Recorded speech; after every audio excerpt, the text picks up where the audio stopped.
Baik, Assalamualaikum warahmatullahi wabarakatuh.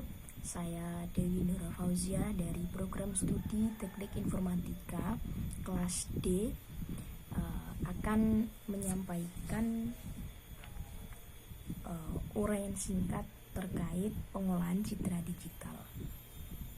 Oke, baik teman-teman, dalam video kali ini kita akan membahas 3 hal.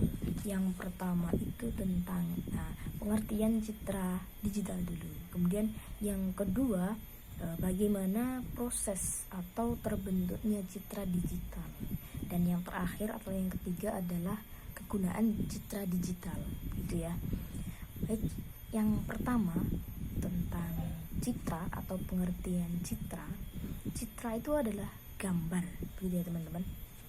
Nah, citra itu adalah representasi dari objek nyata ke dalam 2 dimensi.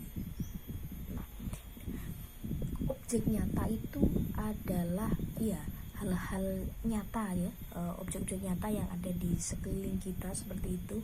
Nah, kemudian objek tersebut ditangkap oleh perangkat digital. Ya. Perangkat digital ada kamera, terus ada scanner, ada CT scan. Nah, itu merupakan perangkat-perangkat digital. Nah, sehingga objek nyata itu ditangkap ya oleh perangkat digital, kemudian nanti akan diolah menjadi citra digital 2 dimensi ya, yang 2 dimensi. Karena kalau yang objek nyata itu adalah 3 dimensi. Dia memiliki sumbu X, Y, dan Z. Sedangkan citra digital itu dia hanya 2 dimensi yang hanya memiliki sumbu X dan sumbu Y. Seperti itu teman-teman. Selanjutnya adalah kemudian bagaimana proses citra digital itu terbentuk ya.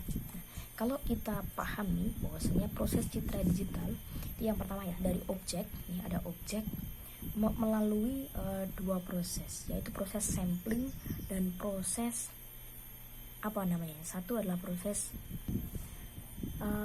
quantization ya. Jadi proses dari objek ini kemudian melalui proses sampling, quantization, dan kemudian yang terakhir menjadilah dia citra digital. Nah, proses sampling ini seperti apa? Proses sampling ini adalah objek ya, objek asli ya, 3 dimensi. Sampling itu dari perangkat digital ya.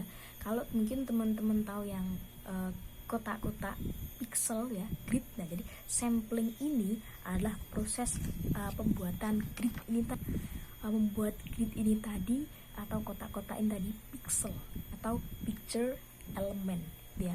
Nah, setelah ada kotak-kotaknya ini, maka kemudian ada yang namanya proses quantization. Nah, itu kalau ditangkap oleh perangkat digital, maka objek itu nantinya akan di kotak-kotak itu sampling tadi dengan jumlah semakin banyak pixelnya, picture elemennya, maka nanti kualitasnya akan semakin bagus, semakin rapat pixelnya, nanti kualitasnya semakin bagus, seperti itu.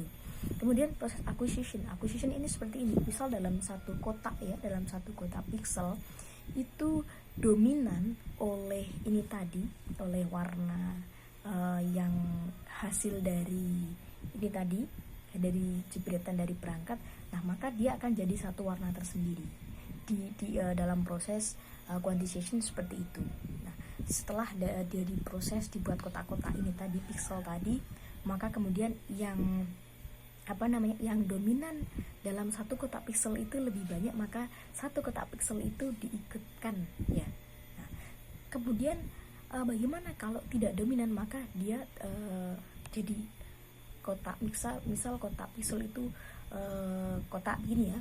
Nah, misal hanya sedikit itu yang terkena oleh warna, maka dia akan kosong. Itu quantization. Jadi yang dominan nanti akan ya full satu kotak itu, yang tidak dominan maka ya jadi kosong sekalian. Kotak pixel itu maksudnya seperti itu ya teman-teman. Nah, setelah proses 2 ini kemudian jadi citra digital seperti itu. Nah, kalau ditanya kemudian kegunaannya apa? kegunaan citra digital ini apa? Tentu banyak sekali. Salah satunya untuk pengenalan pola ya, atau untuk scan ya.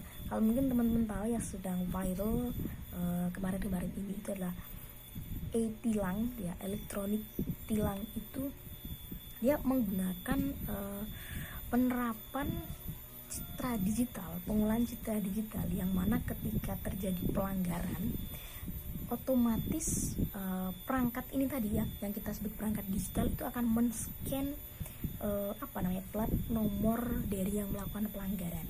Nah, sehingga nanti plat nomor ini ketika di-scan maka akan muncul angka atau ya plat nomor di dalam komputer.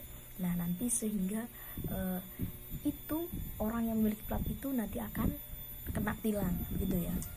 Itu salah satu pemanfaatan dari pengolahan citra digital.